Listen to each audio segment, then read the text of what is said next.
मित्रों, ईश्वर जो कुछ भी करता है हमारे अच्छे के लिए ही करता है, लेकिन हम पता नहीं यह क्यों सोचते हैं कि ईश्वर हमारे लिए गलत कर रहा है।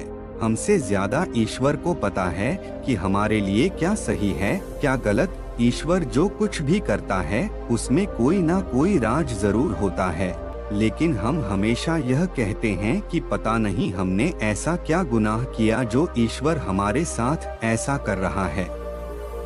कई बार ऐसा होता है कि हमारी जिंदगी में कोई चीज खत्म हो जाती है, लेकिन हमें यह सोचना चाहिए कि ईश्वर शायद हमें इससे कुछ बेहतर देना चाहते हैं। ईश्वर जो कुछ करता है अच्छा ही करता है।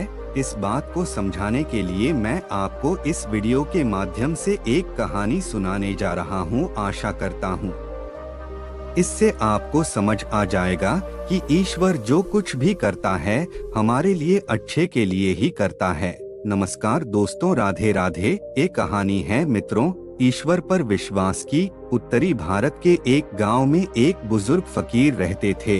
गांव के लोग अक्सर उनसे सलाह लेने जाते थे। उस गांव में अचानक एक बीमारी फैल गई और गांव के सारे मुर्गे मुर्गियां और चूजे मर गए।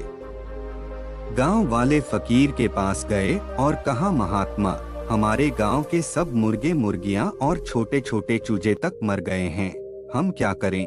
महात्मा ने केवल इतना ही कहा, ईश्वर जो कुछ करता है अच्छा ही करता है।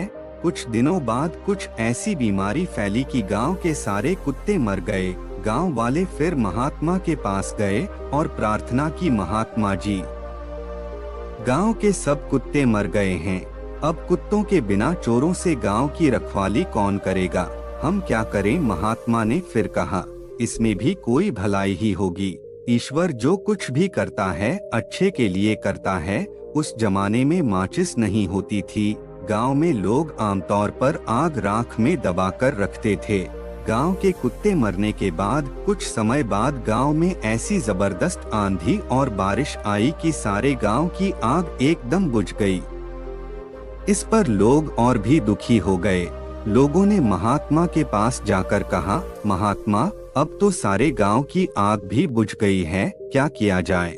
महात्मा ने फिर कहा, यह तो ईश्वर की और भी दया है। लोगों ने महात्मा से पूछा, महात्मा, इसमें दया वाली कौन सी बात है, जबकि हमारे पास भोजन बनाने के लिए भी आग नहीं है। महात्मा ने कहा, इंतजार करो और देखते जाओ, ईश्वर की मौज को समझना इतना आसान नहीं। लोगों ने इस बात को पसंद नहीं किया और दोबारा प्रार्थना की, महात्मा, हमारे हक में प्रार्थना करो। महात्मा ने जवाब दिया, अच्छा, एक दिन और ठहर जाओ, फिर अपने आप पता चल जाएगा। लोगों ने विश्वास न करते हुए कहा, चलो चलें, यह तो इसी तरह कहता रहता है।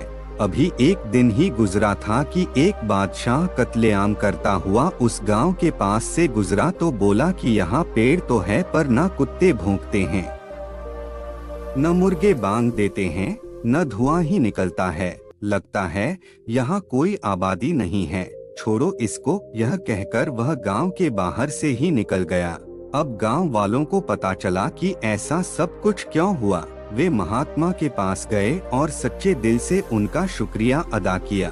महात्मा ने कहा, भाइयों, शुक्र है कि आप सब कुशल हैं। जिन पर ईश्वर की कृपा हो उनका कुछ बुरा नहीं हो सकता। इसलिए कहते हैं कि महात्माओं की हर बात में कोई ना कोई राज होता है। जो ईश्वर का हुक्म माने वही असली सेवक हैं। देखा दोस्तों आपने कि ईश्वर जो कुछ भी करता है हमारे अच्छे के लिए ही करता है। दोस्तों, यदि वीडियो पसंद आई हो तो प्लीज कमेंट में राधे राधे जरूर लिखें। साथ ही वीडियो को शेयर, लाइक और चैनल को सब्सक्राइब अवश्य कीजिए।